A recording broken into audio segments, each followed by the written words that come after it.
Au niveau de la mouvance, le Béninois aujourd'hui est totalement en déphasage avec la mouvance aujourd'hui.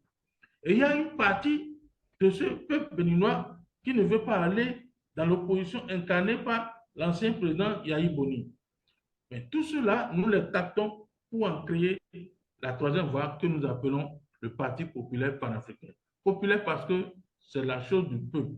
Populaire parce que le peuple reprendra son pouvoir en 2026. Populaire parce que le pays sera dirigé par le peuple. Et à notre sein, la différence qu'il y a à notre sein, ce sera un parti impersonnel. Ce sera un parti qui ne sera pas identifié par un individu ou bien quoi que ce soit. Ce parti sera véritablement le parti porté par le peuple lui-même. Vous-même, certainement, vous avez appris que le Béninois aujourd'hui, la jeunesse aujourd'hui, en grande majorité, est au chômage. Ça fait un. Deux, cette jeunesse aujourd'hui prennent la route de l'exil aujourd'hui, prennent la route pour aller chercher un mieux-être ailleurs, ce qu'ils n'arrivent pas à trouver. Aujourd'hui, vous voyez, dans nos universités, on a plus de 500 ou 1000 docteurs aujourd'hui. Alors qu'il y a 15 ans, il y a 20 ans, les docteurs sont rares dans nos universités. Aujourd'hui, il y en a à foison qui n'arrivent même pas à manger à leur faim. Est-ce que nous allons continuer à faire ça?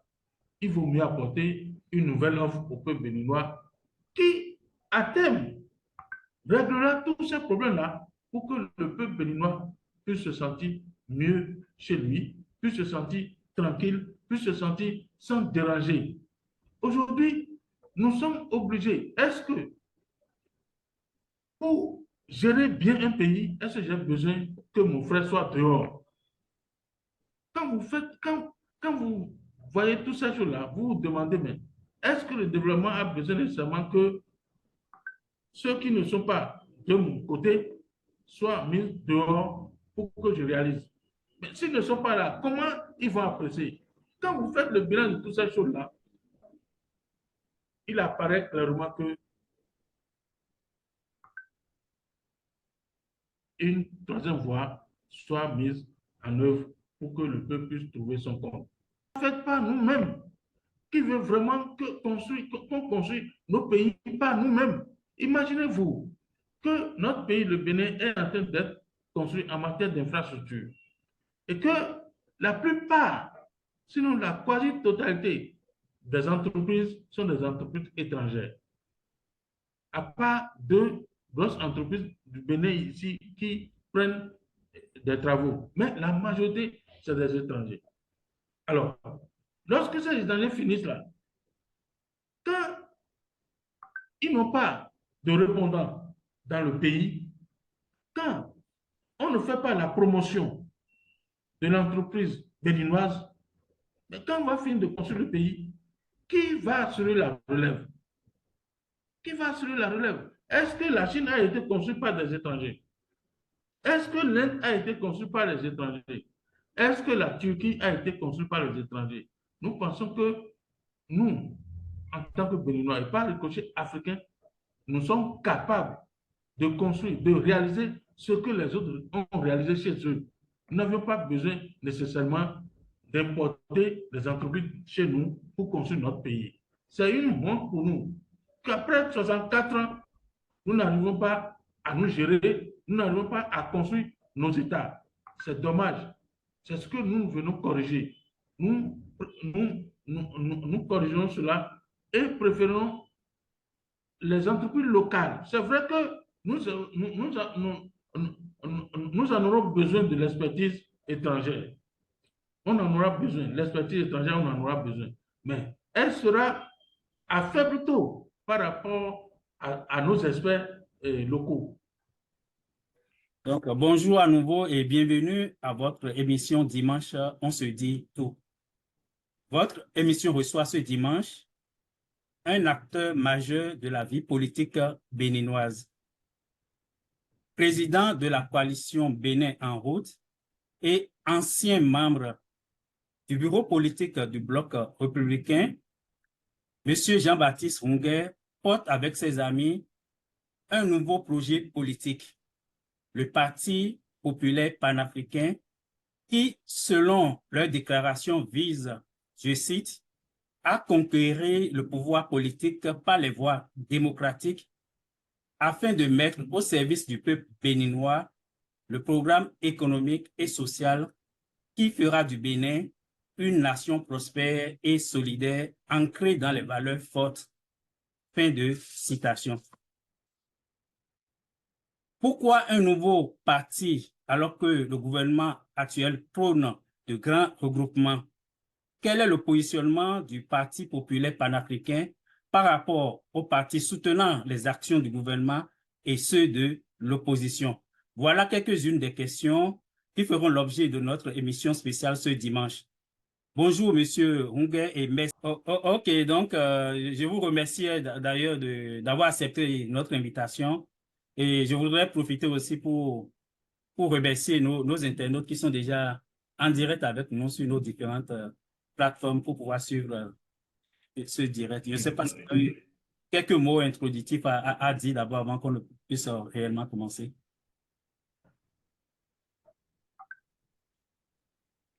Vous me passez la parole.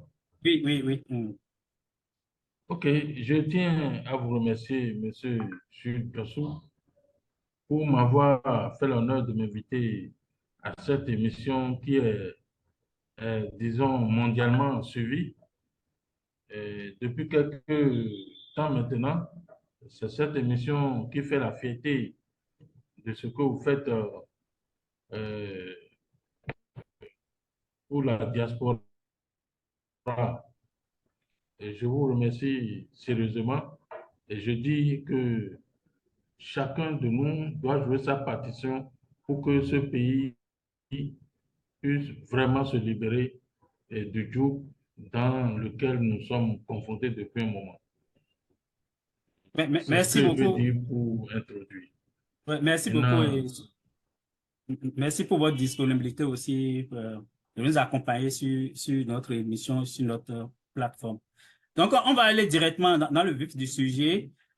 Pouvez-vous nous rappeler rapidement à nos internautes la genèse ou les motivations qui ont conduit à la création de ce nouveau parti politique, le Parti populaire panafricain?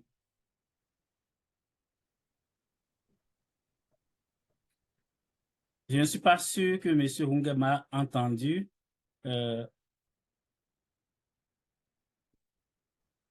Toujours quelques soucis avec lui, avec ça. bon, c'est revenu. C'est revenu, oui. Donc, je demandais si vous pouvez nous rappeler rapidement la genèse de la création de ce nouveau parti et les motivations. D'accord. Et d'abord, je dirais que la coalition Bénin en route a été créée un 17 août 2017 par des jeunes béninois de l'administration publique et du secteur privé, et des professionnels de milieux enseignants, des hommes d'affaires, qui, pour la plupart, n'avaient jamais touché à la politique. Vous vous rappelez que pour 2016, c'est la frange de la jeunesse qui a particulièrement porté l'actuel président au pouvoir en 2016. Donc, beaucoup d'autres mouvements, sentant qu'ils doivent soutenir leur candidat qui est devenu président pour la réalisation de son programme d'action, de son projet de société qui est devenu son programme d'action du gouvernement, se sont mis ensemble pour porter la coalition Bénin en route. Mais je vous dis, quelques mois après la création de cette coalition, il était nécessaire, selon la volonté du chef, que nous mettons les forces ensemble pour créer un grand ensemble au départ, à savoir un grand parti politique, ce que nous avions accepté. nous avions accepté. Malheureusement, ce grand ensemble a été, dès le début, divisé en deux. C'est ça qui fait la création des deux blocs, l'UP et le bloc républicain. Bon, il faut aussi dire que tous les éléments de la coalition Bénin en route ont été dispatchés dans les deux blocs pour faire l'équilibre. Moi, j'étais du côté du bloc républicain en tant que concepteur et en tant que membre fondateur. Alors, très tôt, la jeunesse s'est rendue compte que ce qu'on nous a promis n'était pas réellement ce qu'on a vu. Et nous nous sommes rendus compte que le parti dans lequel nous militons, c'était un parti qui était tacheté d'obédience nordique. Donc, à dominance des frères du Nord et l'UP à dominance des gens du Sud ici. Donc,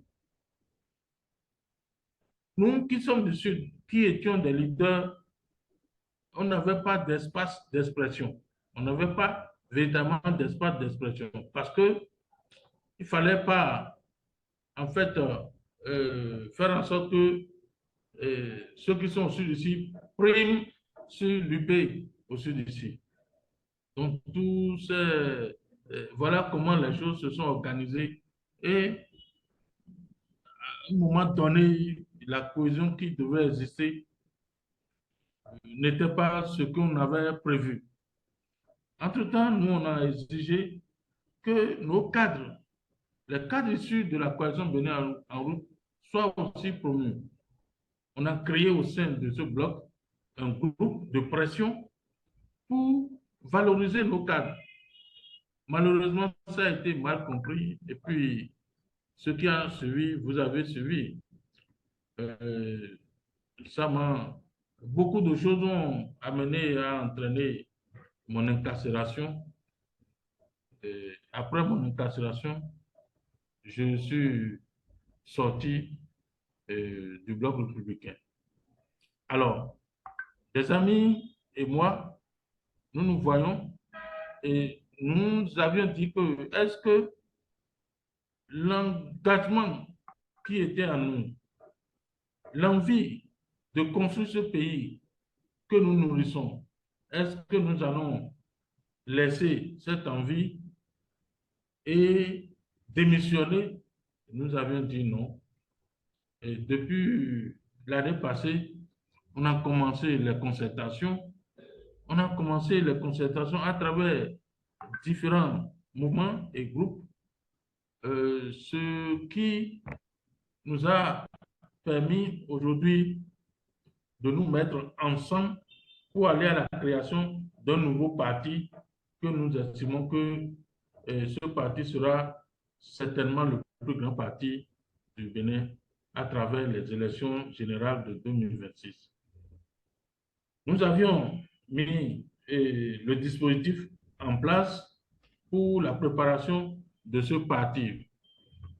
Les premières choses, c'était qu'il fallait identifier les éléments de langage et les argumentaires qui sont la base de la création de ce parti. Ce travail a été fait, on a fait des formations et nous tendons vers le congrès. Nous nous préparons plutôt pour le congrès dans les tout prochains jours. Donc ce parti sera né, ce parti, nous l'avions dévoilé à travers notre point de presse, sera le Parti populaire panafricain, en abrégé PPP, qui a pour devise le patriotisme, l'éthique et la fraternité. Voilà de façon succincte là où nous en sommes. Merci beaucoup pour ces propos introductifs. Par rapport à la naissance de ce nouveau parti, est-ce que la coalition Bénin en route existe encore ou bien elle va céder la place à ce nouveau parti?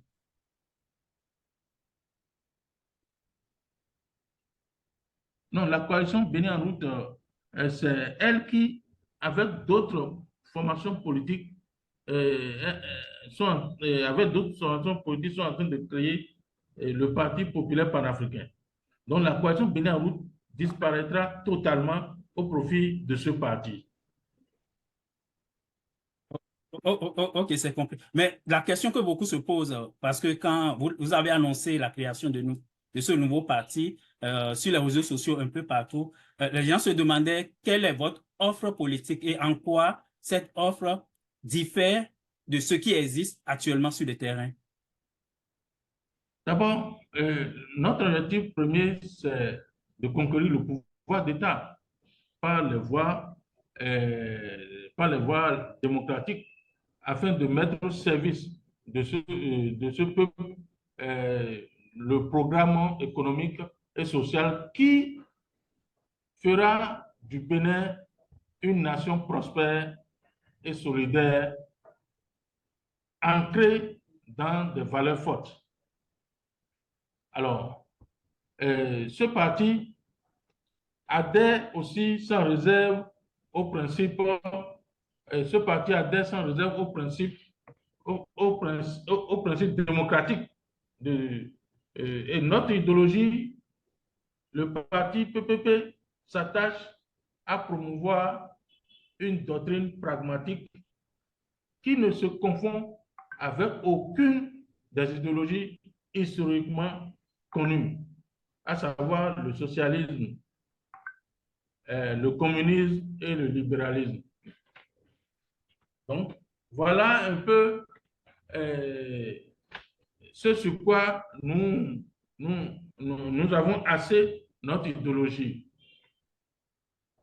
Et la liberté des citoyens, aussi bien dans leur vie privée que dans leur, disons, activité professionnelle, dans leurs convictions intimes que dans leur expression publique. Le respect par chacun de l'ordre public, garantissant, disons, la cohésion sociale et l'épanouissement de tous. Voilà quelques points de notre idéologie. Le parti, le parti donne, disons, donne priorité à l'humain. Le parti,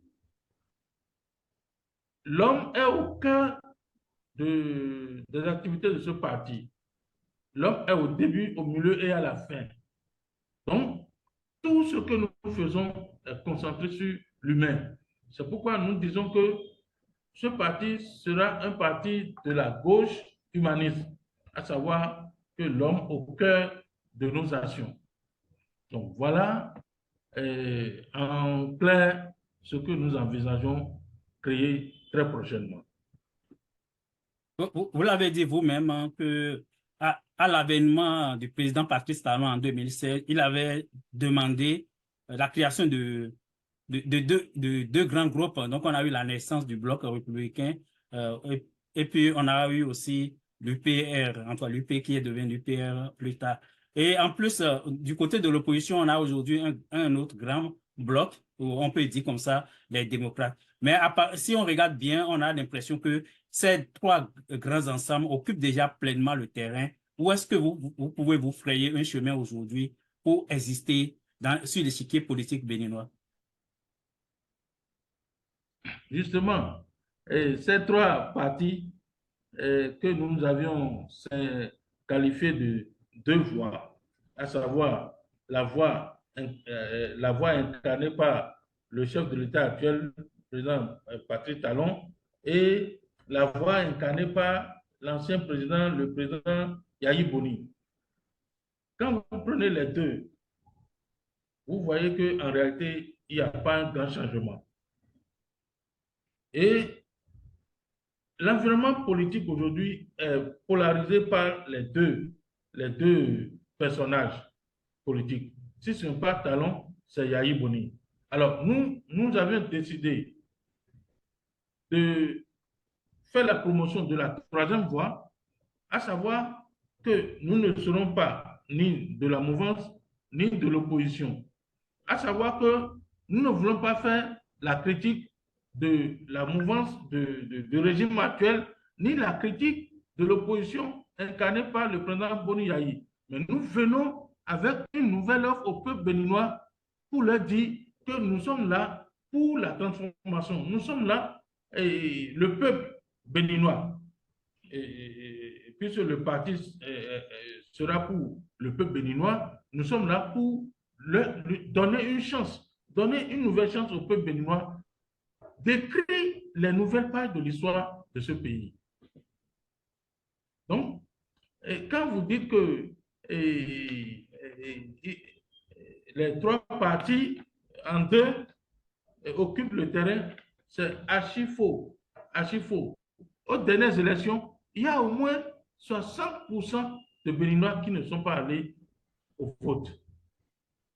Parmi ces 60%, nous en avons au moins plus de 55% parmi ces 60%. Parce qu'aujourd'hui,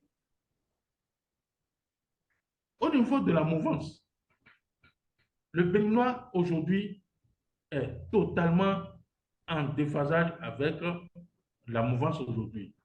Et il y a une partie de ce peuple béninois qui ne veut pas aller dans l'opposition incarnée par l'ancien président Yahi Boni.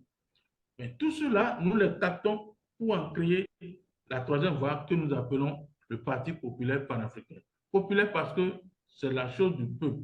Populaire parce que le peuple reprendra son pouvoir en 2026. Populaire parce que le pays sera dirigé par le peuple. Et à notre sein, la différence qu'il y a à notre sein, ce sera un parti impersonnel.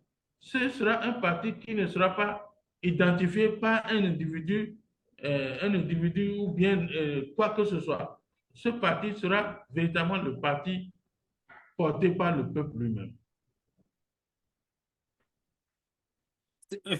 Vous l'avez évoqué tantôt, si on remonte aux différentes élections organisées sous Patrice Talon, on a remarqué toujours un fort taux d'abstention. En tout cas, les Béninois ne se déplacent pas massivement comme on avait connu par le passé. Est-ce que c'est un rejet du système actuel? C'est ça que vous voulez incarner, votre troisième voie, récupérer ce monde-là qui ne s'identifie plus au système qui est là où ni aussi à l'ancien système peut-être incarné par le président Yahi Boni? Oui, vous le dites si bien, c'est exactement cela. Vous savez, les premières élections organisées par le régime actuel, c'était les législatives de 2019. En clair et en toute honnêteté, le taux de participation corrigé après par la Cour constitutionnelle, vous le savez vous-même, je ne vais pas le dire ici. Et en 2021, vous avez vu les cinémas et l'image que nous avions projetée dans le monde. C'est inédit. En 2023, il y a eu, disons, une volonté populaire, mais qui s'est estompée après. Ça n'a pas fait évoluer le taux de participation. Mais quand, tenant compte de toutes ces choses-là, et quand on prend vraiment le peuple qui est désabusé, qui est fragmenté, qui est, disons, disons, trahi, ce peuple se met ensemble aujourd'hui pour aller créer son parti. C'est ça, le Parti populaire panafricain. Dans vos documents, j'ai pu relever ceci. Vous avez dit que depuis plus de 60 ans, quels que soient les gouvernements en place, les politiques publiques empruntent les mêmes schémas. Pourtant, si on remonte à l'avènement de Patrice Talon, il a annoncé vouloir incarner la rupture. Est-ce qu'on peut dire, aujourd'hui que vous ne vous reconnaissez plus dans cette rupture ou bien cette rupture a été juste un vain mot? Bon, comme nous l'avions dit au départ, que nous ne voulons pas apprécier ce que le régime actuel fait et nous ne voulons pas non plus apprécier ce que l'opposition incarnée par le président Boni Yahi fait, mais apporter une nouvelle vision, apporter une nouvelle offre au peuple béninois nous préférons nous en tenir à ça. Préférons nous en tenir. Sinon, les politiques n'ont véritablement pas changé. Les politiques n'ont véritablement pas changé. Aujourd'hui, le président Talon réalise des infrastructures routières, les infrastructures marchandes, les infrastructures sanitaires aussi. Mais sous le régime Yahya Boni, il y a aussi eu des réalisations en termes d'infrastructures routières, en termes d'échangeurs, en termes d'hôpitaux, en termes de marchés. Il y a ça aussi. Mais est-ce que le peuple béninois a tiré son compte? Nous nous sommes posé cette question et nous disons que le peuple béninois ne se retrouve pas dans cela. Aujourd'hui, vous-même, certainement, vous avez appris que le Béninois aujourd'hui, la jeunesse aujourd'hui, en grande majorité, est au chômage. Ça fait un.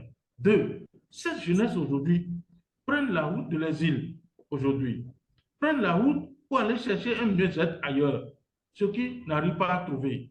Aujourd'hui, vous voyez, dans nos universités, on a plus de 500 ou 1000 docteurs aujourd'hui. Alors qu'il y a 15 ans, il y a 20 ans, les docteurs sont rares dans nos universités.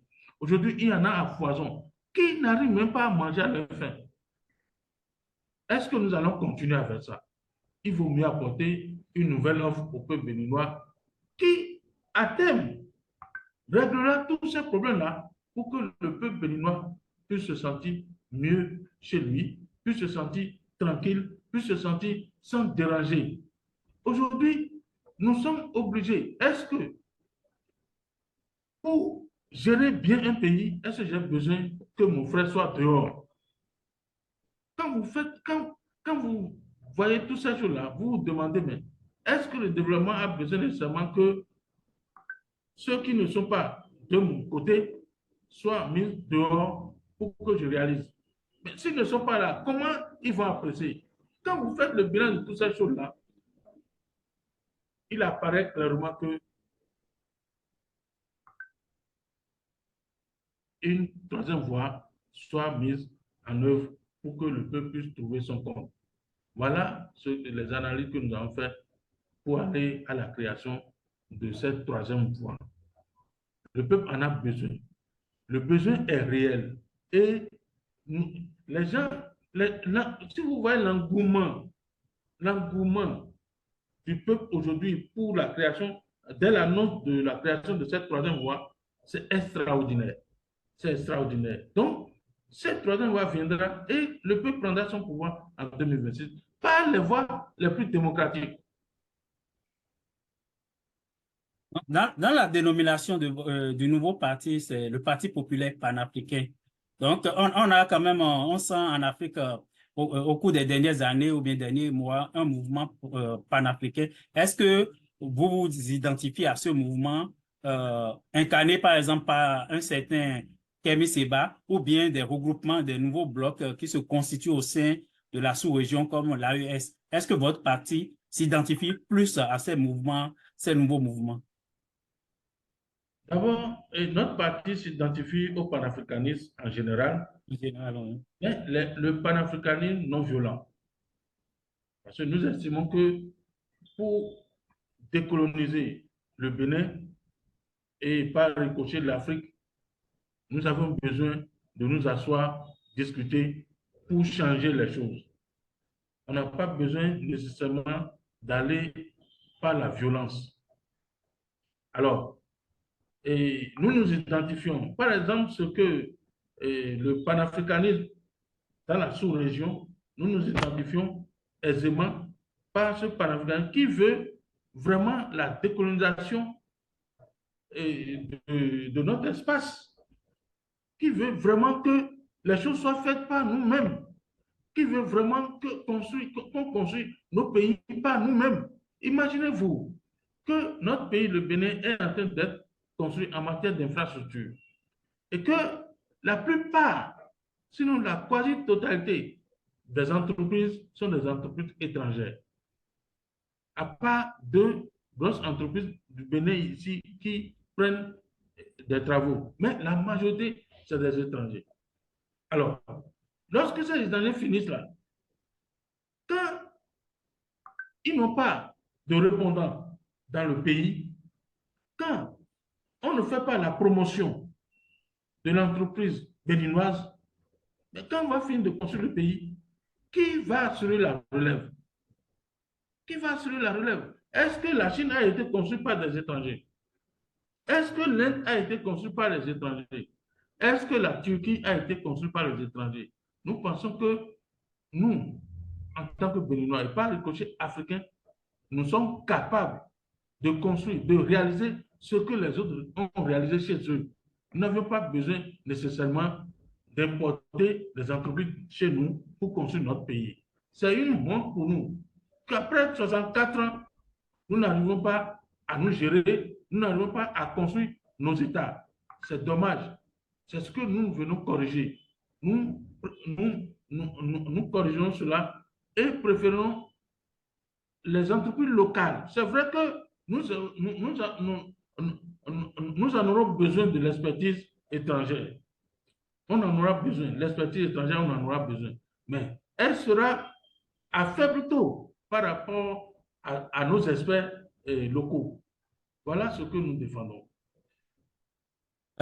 Vous annoncez bientôt le congrès, on peut dire constitutif de ce parti, mais une autre chose est de faire reconnaître ce parti officiellement. Et en cela, je pense que dans les nouvelles réformes, il faut des membres fondateurs. Est-ce que vous avez noté sur le terrain un certain engouement pour pouvoir avoir des membres, le nombre requis de membres fondateurs pour pouvoir rendre officiel ce parti? Si nous sommes engagés pour créer le parti, c'est que nous avons déjà plus de 10 000 membres fondateurs. Plus de 10 000 membres fondateurs. Ce qui fait, disons, ce qui bloque un peu, vous savez, aujourd'hui, tout le monde a des difficultés financières, sans exclusive. Donc, c'est sûr que nous ne pourrons pas avoir les 10 000 dossiers. Nous allons serrer pour alléger la charge financière à nos militants. Mais je vous assure, sur tout le territoire du Bénin, nous avons déjà des militants par commune là. Et par commune, c'est 15 personnes par commune. Mais nous en avons. Imaginez-vous que dans le septentrion, dans une commune, nous avons plus de 150 membres fondateurs. Dans le septentrion. Dans le sud ici, n'en parlons pas. Nous en avons tellement que nous sommes obligés de nous excuser afin de prendre le minimum pour que notre dossier soit vite étudié pour que nous puissions avoir le certificat ou bien le certificat qui prouve que notre parti est en règle. Donc, nous nous préparons déjà à ça, à toutes ces éventualités pour que, à terme, nous puissions avoir notre quitus pour participer aux élections générales de 2026. Je voudrais quand même savoir un peu le profil de vos membres. Est-ce que c'est des anciens militants des partis qui existent actuellement ou c'est des jeunes qui sont restés, par exemple, à l'écart de la chose politique parce qu'ils ne se reconnaissent pas à ce qui se fait? Le profil des membres fondateurs et des militants de notre parti, c'est des paysans, c'est des simples individus, c'est des personnalités universitaires, c'est des ingénieurs, c'est des étudiants, des gens que vous n'avez pas encore vus sur le l'échiquier politique parce que nous disons qu'il faut ramener le pouvoir au peuple. C'est cette frange de Béninois qui constitue le peuple. C'est vrai, nous n'excluons pas l'arrivée des hommes politiques connus, bien qu'ils sont déjà en train de frapper à la porte. Nous n'excluons pas ça. Mais en majorité, c'est les Béninois lambda, c'est des Béninois épris de paix qui sont en majorité les membres fondateurs de ce parti qui sera bientôt créé. Vous avez dit aussi dans votre déclaration que votre parti souhaite conquérir le pouvoir d'État. Et vous savez que pour y aller, il faut passer par exemple, le code électoral qui va organiser les prochaines élections. Et ce code électoral fait débat depuis son adoption et sa promulgation par Patrice Talon. Est-ce que votre parti, aujourd'hui, se reconnaît dans ce code ou vous êtes capable d'aller prendre ce pouvoir-là avec le code qui existe actuellement?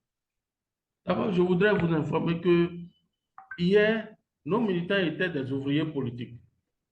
Aujourd'hui, ils deviennent des acteurs politiques. Les ouvriers politiques qui faisaient le job pour les hommes politiques ingrats, c'est eux qui veulent devenir des acteurs politiques. Par rapport au code, nous disons pour la cohésion et la paix dans ce pays, il va falloir faire la relecture de ce code-là pour permettre une élection générale apaisée, pour permettre une élection générale sans violence, pour permettre une élection générale où c'est celui qui est élu qui est élu. Vous ne pouvez pas élire dans une circonscription électorale, vous ne pouvez pas élire des gens avec 95% et qu'un parti qui a 5%, parce que ce parti n'a pas eu les 20% partout, on dit que ce ne sont pas ceux qui ont eu 95% qui sont élus et que c'est ceux qui ont eu 5% qui sont élus. Vous voyez un peu le drame. Donc, nous allons vraiment demander et parler avec le chef de l'État pour que ce code soit revu et relié. Nous lui disons que sa sécurité est totalement garantie, hein, de faire en sorte que ce peuple joyeux qu'il a élu en 2016, qu'il revienne vraiment au code de 2016 pour que les élections soient transparentes, libres et démocratiques, pour que nous qui avions juré de le porter en triomphe au soir de son mandat, nous puissions nous réjouir pour le porter en triomphe vraiment. Donc, nous pensons que ce code-là sera revu. Dans le cas échéant, dans l'extrême échéant, si le code n'est pas revu, puisque notre parti, c'est le parti du peuple, c'est le peuple qui décide en dernier ressort, nous allons avoir plus de 20% dans toutes les circonscriptions électorales.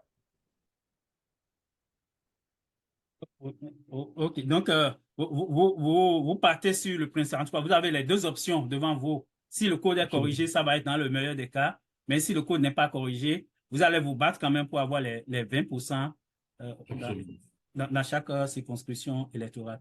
Donc, vous l'avez dit, le président Patrice Talon s'achemine tranquillement vers la fin de son deuxième et dernier mandat. Est-ce que vous avez déjà dans votre viseur, votre parti, un profil de candidat pour 2026? Bon, heureusement, notre parti, comme je l'ai dit, ne s'identifiera pas à un individu. Et si vous êtes membre de ce parti et que,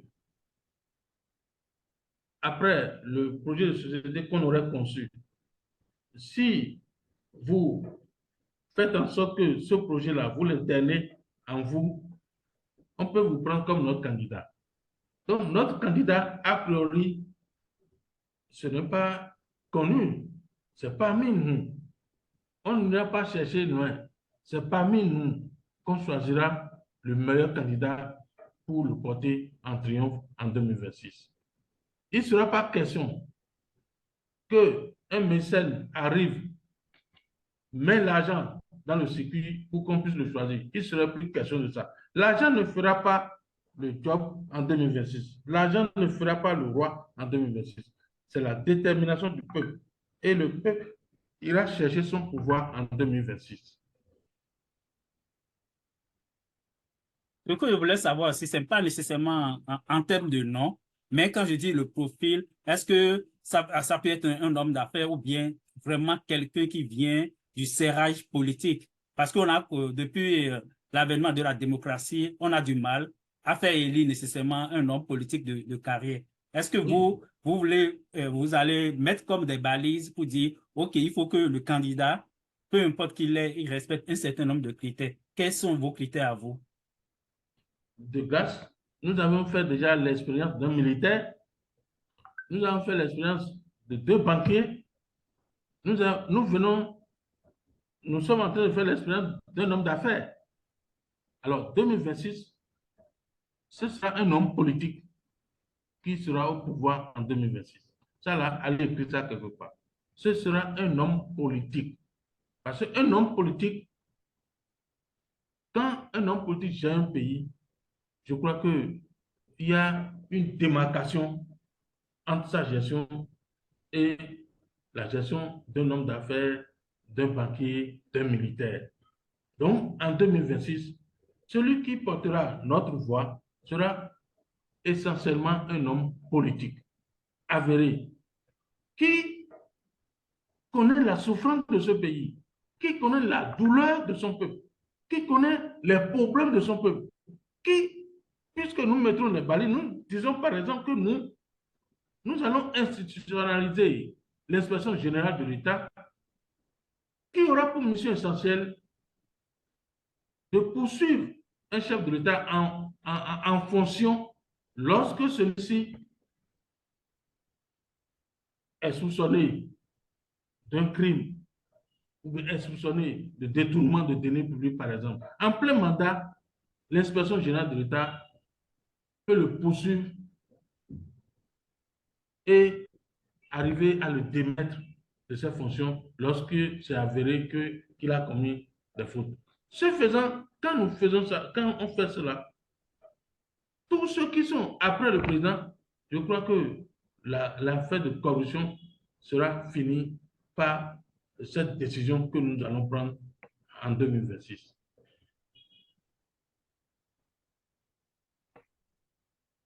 Si on s'en tient au profil que vous venez de nous dire, vous avez dit ça va être un homme politique. Est-ce qu'on peut déjà dire qu'il y a un nom qui a circulé ou mais qui circule toujours pour 2026? Est-ce qu'on peut dire que votre parti ne soutiendra pas un homme d'affaires comme Olivier Boko? J'ai dit, nous soutenons un homme politique. Si Olivier Politique. Boko veut qu'on le soutienne, il n'a qu'à adhérer à un parti politique, participer à la vie d'un parti politique et devient un politicien. Nous, c'est clair, c'est un homme politique qui sera au pouvoir en 2026. Ouais. Mais, Le merci beaucoup. Bénin ne fera pas exception, le Bénin ne fera pas l'exception en 2026. Nous voyons dans les autres pays, c'est les hommes politiques qui gèrent ces pays-là. Au Nigeria, c'est un homme politique. Au Togo, c'est un homme politique. En Côte d'Ivoire, au Ghana, c'est un homme politique. Au Sénégal, c'est les hommes politiques qui sont là.